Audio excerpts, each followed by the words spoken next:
Good morning, everybody, especially the dads today. Shout out on Father's Day. Hope you got breakfast in bed or a foot massage or something. Going out to eat, brunch.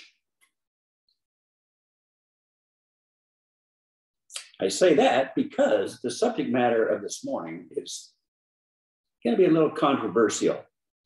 And I have a feeling that a lot of Christians, not just regular folks, but a lot of Christians might take a little bit of exception to it. So hopefully by the time I'm done, we can all be on the same page here. I want to speak this morning on the subject of the fear of God. We remember last week we read a verse from Psalm 111. It says, "The fear of the Lord is the beginning of wisdom."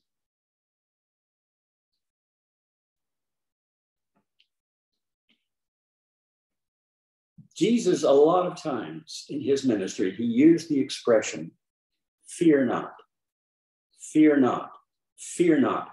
Constantly, he was using that expression. And somehow in the Christian church, that expression has been kind of morphed into the idea that we are not supposed to fear. I mean, he said, fear not. So why should we as Christians fear anything, especially God? So it's almost like it's an oxymoron. 2 Timothy tells us, God has not given us the spirit of fear. I mean, these are Bible verses. Everything Jesus said about fear, fear not, fear not, fear not. Timothy says, we have not been given the spirit of fear. 1 John tells us that there is no fear in love. If you love God, why should you fear God? I mean, that's the conclusion they come to. That's not what the verse says, but that's the conclusion we come to. Another verse that says that perfect love casteth out all fear. Now, we've talked incessantly about how Satan will take a good thing and appropriate it unto himself.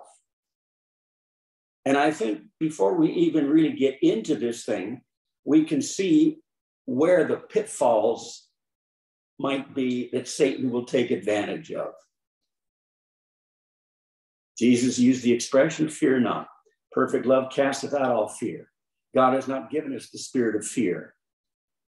And I can see Satan gravitating onto those things, accentuating them, making that the overriding qualifier in this whole thing about, do we fear God? Do we love God? Is there a combo in there? Is there a happy medium in there someplace? And I can see his filthy hands in here, in that he has basically gotten the church as a whole to fixate and to concentrate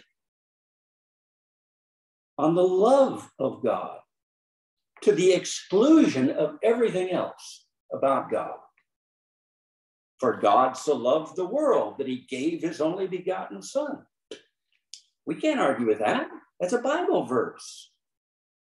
God really loves the world, and he gave his only begotten son. I'm not finding any fault with any of these things. It's the end conclusion is where Satan does his work. And so the church as a whole for, I don't know how many decades now, is concentrate on the love aspect of everything. We can see that in our culture.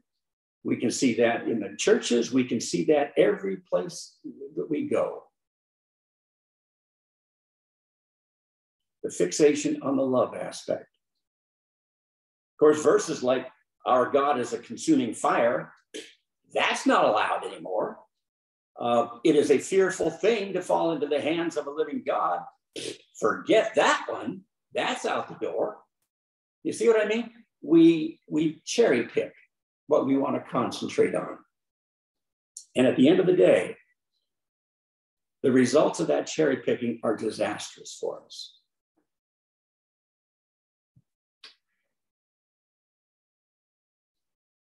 We are taught that the fear and love of God are basically incompatible. You can't have a God that is a consuming fire. You can't have a God that it's a fearful thing to fall into the hands of the living God. You can't have that God with the God of John 3:16. For God so loved the world. They're incompatible, they say. Because the fixation is on the love aspect of God to the exclusion of everything else, as I said. So fear of God is a negative thing to be avoided at all costs. You are not to fear God. He is a God of love. He is your buddy. He is your pal. He is your comforter. He is your genie. He's all these positive, wonderful, rainbowy type things. That's the God that you should worship, not the God that demands anything of you, that doesn't demand accountability, that doesn't have rules and regulations. No. It's like we went back to the 60s and the era of free love. No responsibility, no accountability. Just do what feels good to you. And that's basically where we find ourselves in 2023, right here. We can and we do fear a lot of things, just on a practical, basis here. Some people fear cancer or disease. Some people fear the IRS. Some people fear their boss. Some people fear war, global warming. Good grief, you talk about a fear instigator. Just say the word global warming, and boy, you can spend the rest of your life on that one.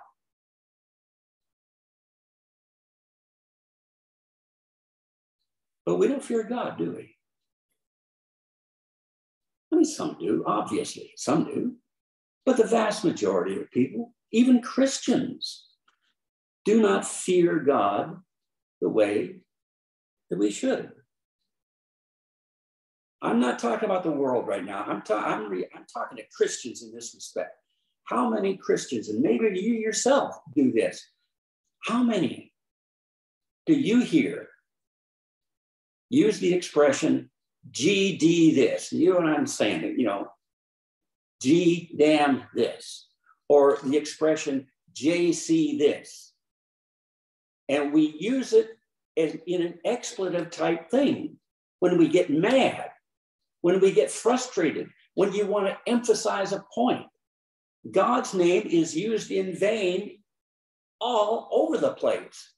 You can hardly go anywhere and not hear somebody at some point in that conversation use the expletive GD this or JC that. How many Christians?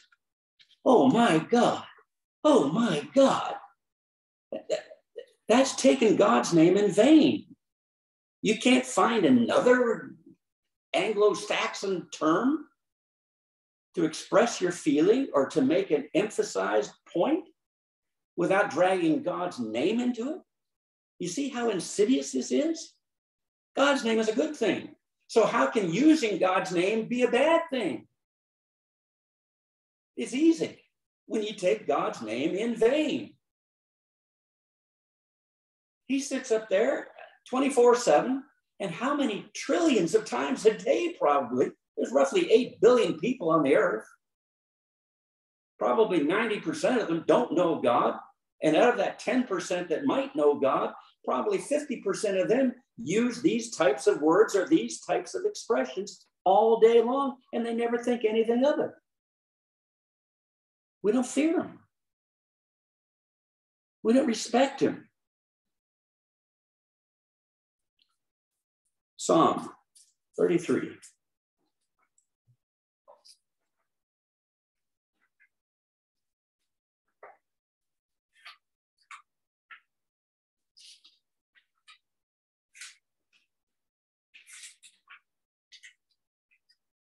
Psalm 33, verse 8. Psalm 33:8 says, let all the earth fear the Lord. Let all the earth fear the Lord. Let all the inhabitants of the world stand in awe of him. If for nothing else, folks, just his job description alone warrants that. I mean, we elevate rock stars, movie stars, entertainers. We elevate, billionaires or millionaires. We give respect to politicians. We give respect to, everybody under the sun. But from a purely job description only type criteria, good grief, he made everything. And when I say everything, I'm not talking about the little pens and pencils and papers and so forth here. I'm talking about the big stuff. Light, gravity, momentum, inertia. And then we get down to the more, the other things that are the results of that power. It's just amazing. If for no other reason, give him respect and give him awe, the fact that he can make an eyeball, that he can give you the intelligence to make a computer, that he can make sunlight composed of 7 different colors, all blended into one, that every one of those have a different purpose, a different reason for being, a different action and reaction and so forth. It is incredible. Give him the respect and the awe that he is due, simply for no other reason. You might not like him. You might get mad at him because he doesn't do this or that. He didn't give you this. He didn't give you that. Something. And you're ticked off at him, but just simply from a practical standpoint of his job description and what he is, give him the awe and the respect that he is due. Psalm says the whole world should do this. When Jesus used the expression time and time again, fear not, or God had not given us the spirit of fear type thing. He was talking almost in every situation. He is talking about circumstances. He's talking about events, or he's talking about people. You never hear him say, don't fear God. He's on a boat one time. He's taking a nap in the back of the boat, sound asleep, middle of the day. Storm comes up, boom. The professional fishermen who are on the boat, the pros, are freaked out because of the intensity of this storm. This wasn't just a little, ripple in the water type thing. They were getting swamped. He's still sacked out, sound asleep. And they cry unto him, Master, carest thou not that we perish? And these guys aren't rookies. These are professional fishermen out there. They're freaked out. And he wakes up. Huh? And he chews them out for being fearful. They were fearful because of the circumstances. They were going to get swamped and drown in the boat out there. Other times they're worried about the crowd. They're worried about the reaction of the crowd. They're worried about all these other things. And so he keeps saying, fear not, fear not, fear not, fear not. But he's not referring to don't fear God. Just don't fear this junk that we live in. Don't fear people. Don't fear events or circumstances. You get a bad report from the doctor? Okay, suck it up, live with it. You don't have to fear about it. But we do. One of our problems is that we equate fear with consequences. I mentioned the IRS a minute ago. Well, a lot of people fear the IRS because there's consequences involved. You got the audit. If you screw up on the audit, they can either fine you or they can take you and put you in jail. There's a consequence. So you have an entity here, the IRS, people fear it. What about a boss? We fear our bosses sometimes. They can fire us. They can demote us. They can, not give us overtime. They can, they can do a lot of things to screw with your life. So we tend to fear our bosses. What about a spouse? You got an overbearing spouse that just, runs roughshod over you like a steamroller. What do? We end up trying to placate them, trying to appease them. Because what? There's consequences. This day and age, I know it doesn't go on, but in my day, when I screwed up in school, let's say, I don't know, second, third, fourth, fifth grade, whatever it is, and I screwed up, the teacher would be the first one in line here. And I'd get the snot beat out of me by the teacher. Paddled, hit, whooped upside the head. It didn't make any difference. Boom. Then they would send you to the principal's office. I'd get another spanking in the principal's office from the principal. Then the principal would call my mom or dad, my mom generally, because my dad was at work. I'd go home. My mom would lay into me. And then the words that every kid in those days dreaded to hear. Oh, wait till your father gets home. Well, I already been whooped upside the head or hit on the butt or whatever by the teacher, the principal, my mom, and now I've got to wait for my dad to get home and get it again. There's consequences to life. But in this day and age, we will, no. Love everything. Everything is love. Do whatever you want to do.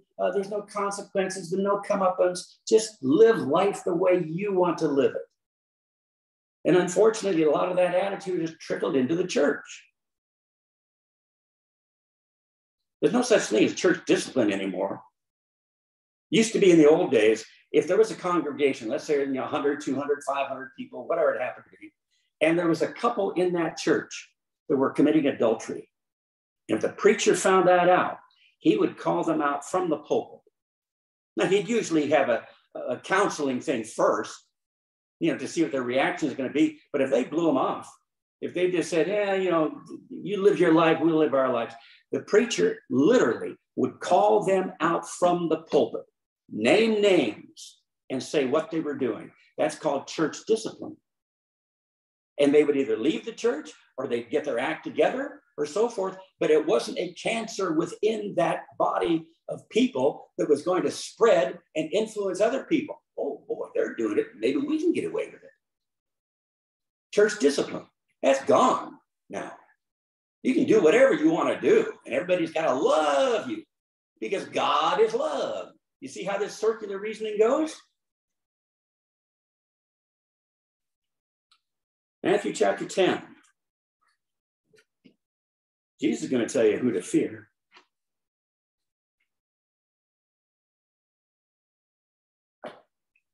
Matthew chapter 10.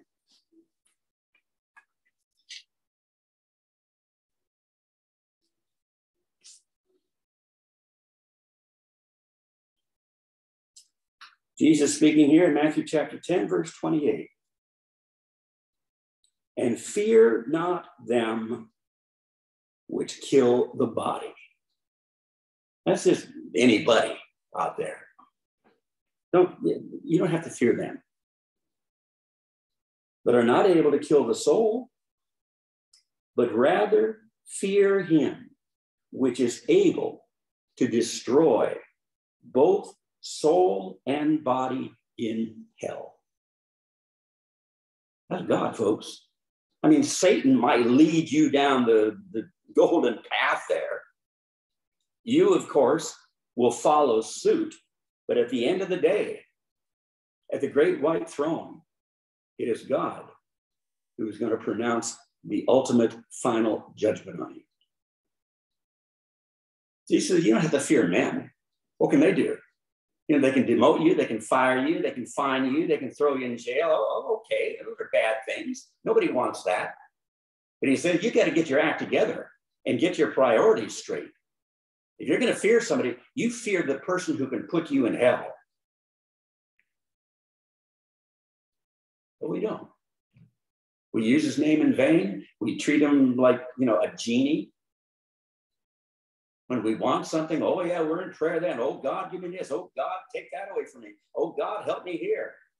But at the end, the rest of the time, who cares? Let me give you a few little examples of what godly fear looks like. Genesis chapter 22.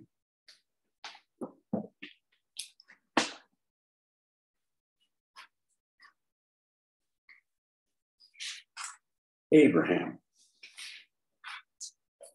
Genesis chapter 22.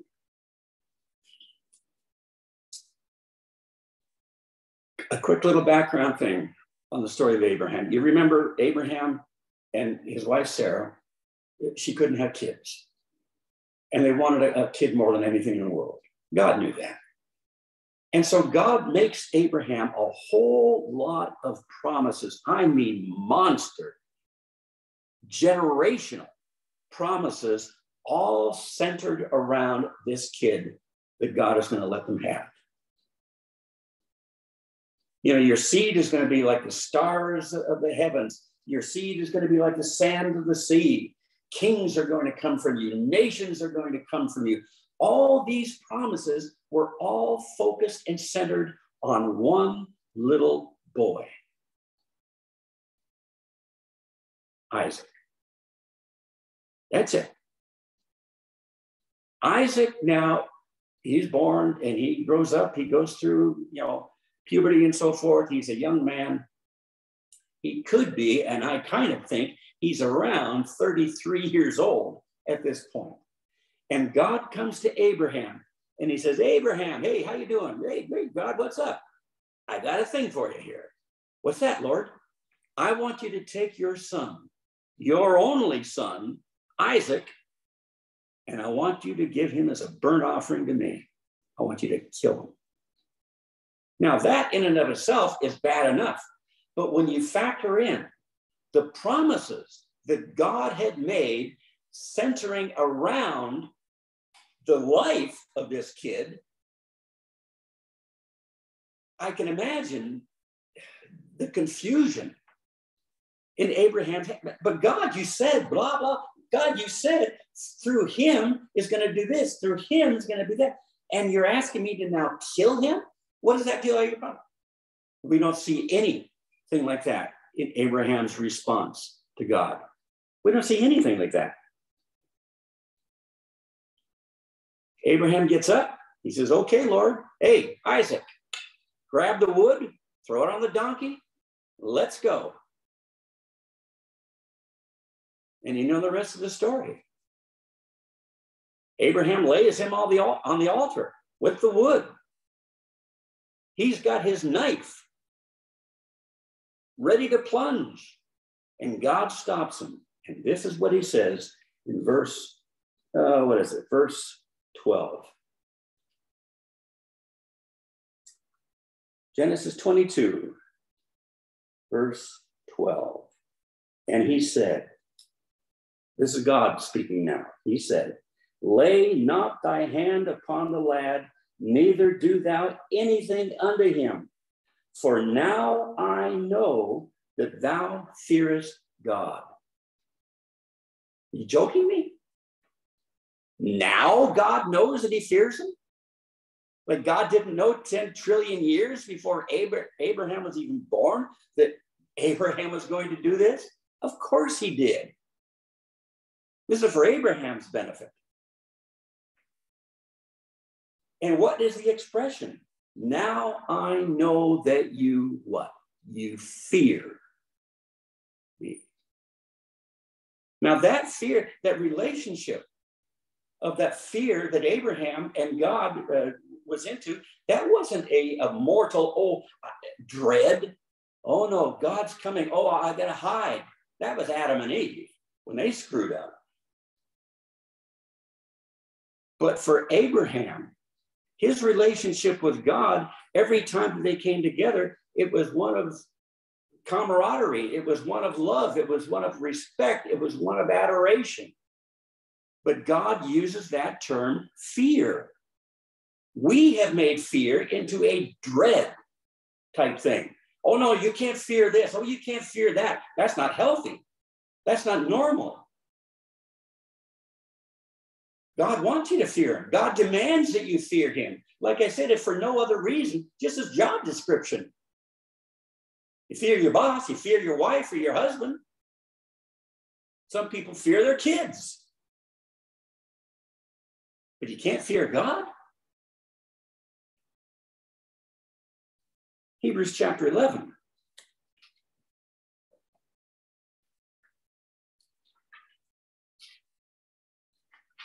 Hebrews chapter 11.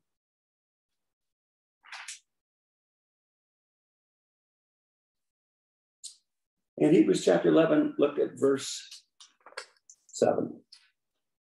Hebrews 11:7. By faith, Noah, talking about Noah now. And look at the first two words here. By faith, Noah, being warned of God of things not seen as yet, moved with fear, prepared an ark for the saving of the soul. He moved with fear. Now, was that the dread aspect of fear? Was that the trembling? Oh no, God's here. Oh, he's going to squash me. He's going to obliterate me. He's going to erase me. No. They had a relationship to such of which God is giving him literally blueprints to prepare the ark and to make it. How long, how wide, where the windows go, where the door goes, how many floors in the thing, the wood to make it from. I mean, they're having a regular relationship here. But he moved with fear. Again, it is not the dread aspect of it. It is the awe. It is the amazement. This is God talking to me. Good grief, it doesn't get any better than that. Acts chapter 9.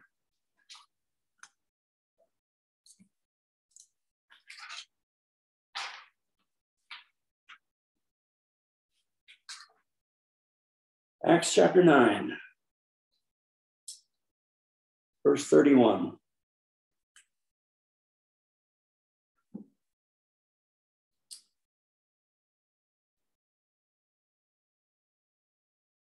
Then had the churches rest throughout all Judea and Galilee and Samaria, and were edified and walking in the fear of the Lord. But I thought you said Jesus said, fear not. Yeah, he did. Don't fear the circumstances. Don't fear the people.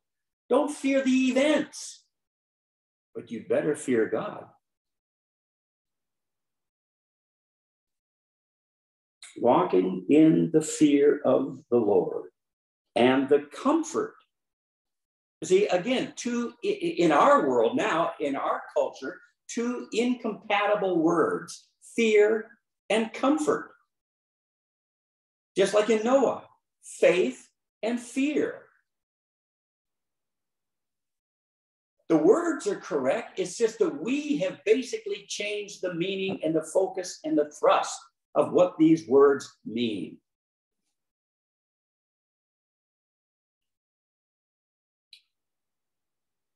Job chapter 1. I'll give you another one. I could do this all day long, but I want to finish up with something else here. But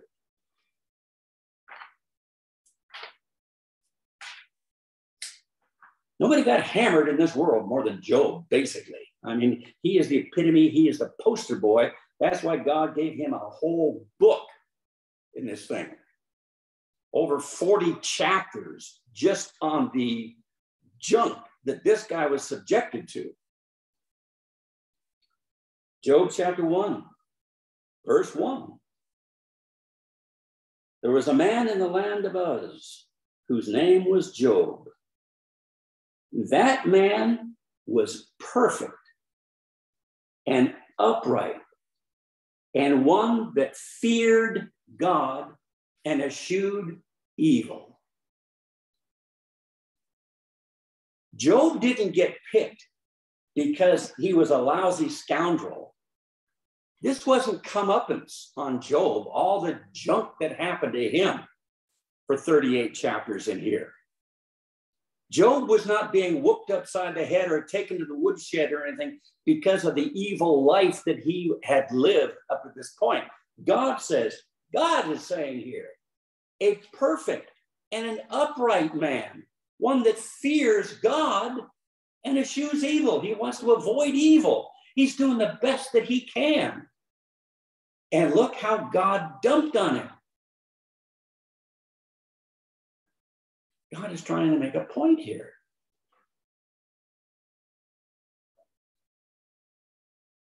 You can fear God and still get this stuff happen to you. Doesn't mean that God doesn't love you. Well, what's the biggest thing that we fear? We fear mankind. We fear man.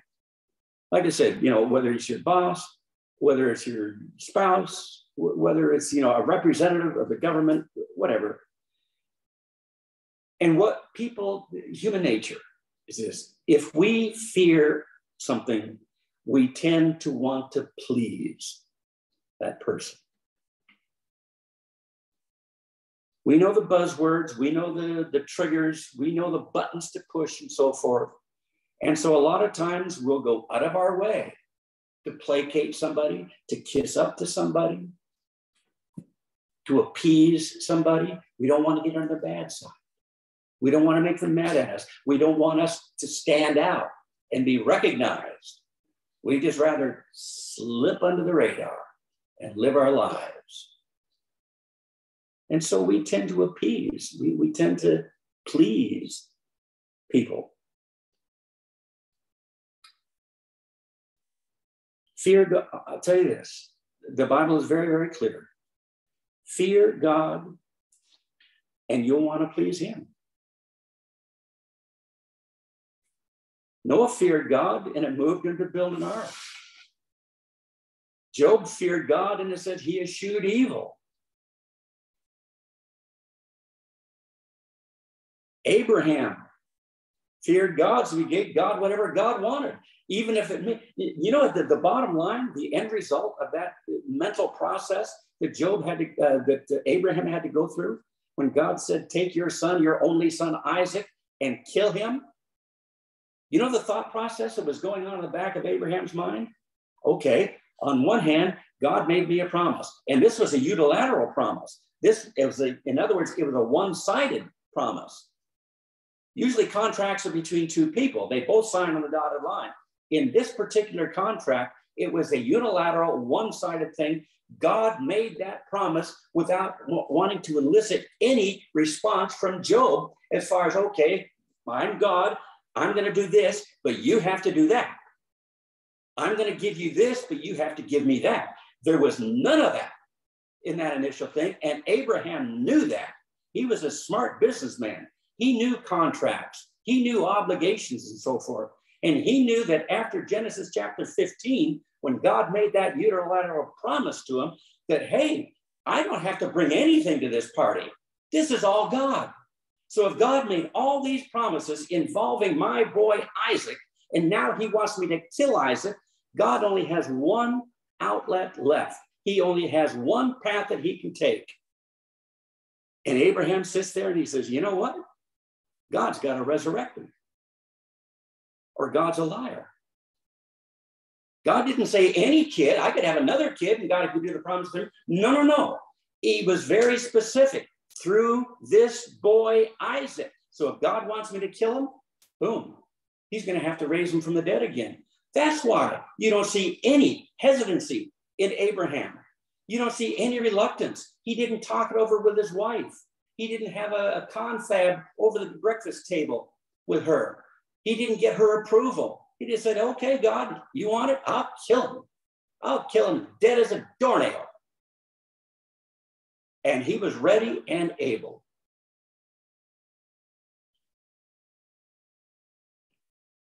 When you fear God, you don't fear anything else.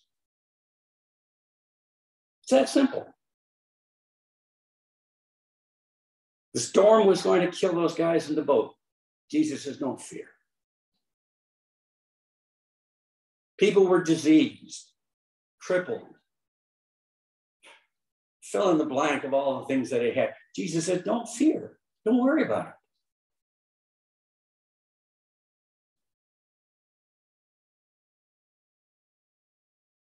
You fear God, you won't fear anything else.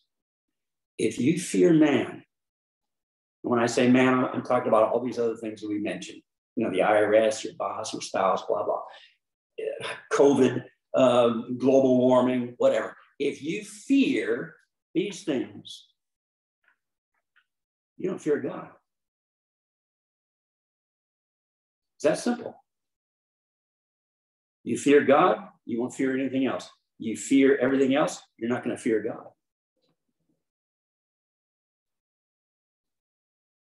Fearing God, it basically frees you from fearing mankind, circumstances, events, disease, calamity, whatnot. Fearing God frees you from all that. Because at the end of the day, let's say your health is shot to smithereens. And you kind of know that, I mean, you can see the end right now. I mean, things are, compounding, they're escalating, they're speeding up and so forth. And you can see a viable end to this thing. So what do? Do you go into panic mode? Do you start blaming God? Do you get angry with God? I mean, you know God can fix it. I mean, he made it, he can fix it. If you want to use a carpenter analogy or a mechanic analogy or a computer guy analogy, whatever, the guy who made it can definitely fix it. God made me, he can fix me. But what if he doesn't? What if he just lets nature take its course? And what if the doctors can't really do anything to prevent it? They might be able to slow it for a little bit, but they can't stop it. They can't reverse it. They can't do any of these other things. What am I supposed to do? Do I go into a panic mode? Do I get in God's face? Hey, you promised. No, he didn't promise that. He said, I'll never leave you nor forsake you. That's a promise. And so if he wants to take me today, do I get mad at him? No, I say, Lord, thank you for taking my hand and walking me to the gates of glory. It's a matter of perspective. As I said, if you fear God, you don't fear anything else. You might be sad, you might be, bummed out a little bit, but you're not going to fear it.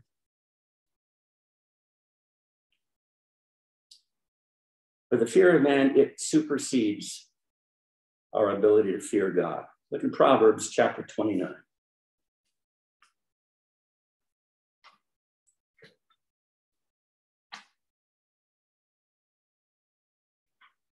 Proverbs 29.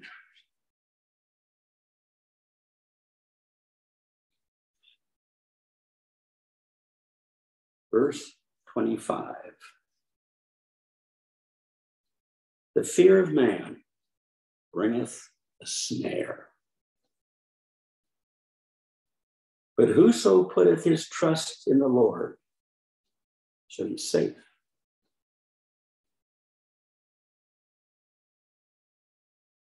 You put your trust in man, it's a snare. It's going to drag you down. It's going to do everything it can to pull you down. How many people, how many good people have got screwed up because just simply they got in with the wrong crowd? And when you get in with the wrong crowd, what do you want to do? What's the first thing you want to do? You want to blend in with that crowd. You want them to accept you as one of them. You want to be included. You want to be the buddy. You want to go through the initiation thing, whatever it takes to be accepted by that crowd. And it doesn't have to be a bad guy. Let's say it's the hoity-toity, country club crowd or whatever. He's talking about the fear of man bringeth a snare. So if you get mixed up with the wrong crowd, you're going to want to please that crowd. You're not thinking about pleasing God now. You want to be accepted. You want to be loved. You want to be part of it. And so you're going to do everything you can to please them and appease them. That's why people get hooked on drugs half the time, or alcohol, or porn, or whatever it happens to be. You're not fearing God. You're fearing those who will give you validation, give you approval, give you a place in the circle. And at the end of the day, that's what we want. Ecclesiastes, chapter 12.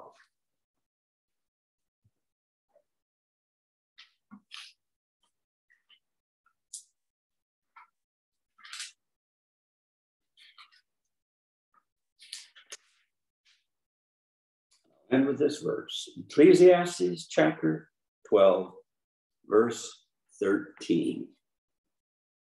Written by the smartest guy or the wisest guy who ever lived.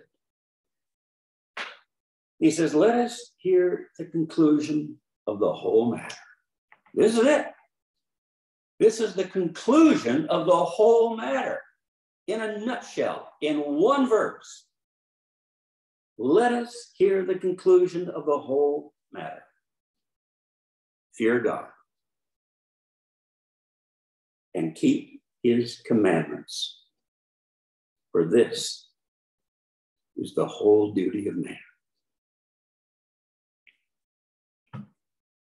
That's it. Heavenly Father, I come to you this morning, and I do every year. I don't have an earthly dad anymore.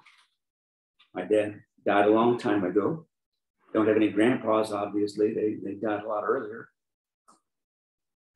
But I was reminded years ago that after my dad died, and that first Father's Day came, and I had that little twinge of, loneliness, of that little twinge of, I don't have a dad right now. You were very, very quick to impress upon my heart, yeah, you do have a dad. I'm your dad. And I never forgot that moment. And so today, on our Father's Day here, I want to just simply give you a shout out and to thank you on a personal level for being my dad. And all that that implies and all that that entails. And Father, for all the dads out there, I ask that you would bless them. Make them feel a little good today, a little proud of being a dad, because there's no better office in life than being a dad, unless it's grandpa. But Lord, I want to thank you for the ability to fear you. I want to thank you for the promises that you've made to us.